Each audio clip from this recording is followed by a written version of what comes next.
Aquests jardins romandran oberts a partir de dia 2 de maig, d'una forma ininterrompuda i, per tant, la gent podrà entrar, visitar, tenir un lloc que crec que és únic en aquesta ciutat i un espai magnífic, un espai també de reflexió, com bé deia en Joan, un espai de gaudi, un espai de trobada entre els ciutadans d'aquestes illes. Avui és un d'aquells dies que te fan sentir feliç d'estar en política perquè pots complir en la paraula donada. Com vostès coneixen perfectament, una de les propostes que duíem en els acords pel canvi era aconseguir l'apertura precisament dels jardins de mar i vent per als ciutadans d'aquestes illes perquè tothom els pogués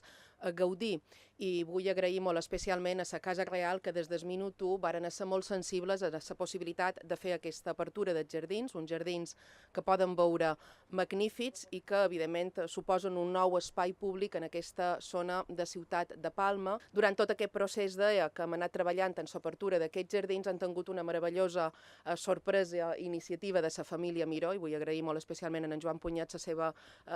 seva aposta ferma per millorar moltíssim el que són els jardins de mar i vent, i mos han cedit 12 escultures del gran Joan Miró que, evidentment, li donen encara molt més potència en aquests jardins de mar i vent. Per tant, per nosaltres és un plaer enorme que la família Miró hagi volgut contribuir d'aquesta forma tan generosa i que, a més, donen tantíssima importància en aquest espai públic de Ciutat de Palma. Ciutat, Mallorca, guanya en pocs moments un espai extraordinari de patrimoni, de cultura, d'oci, de zones verdes, de lleure,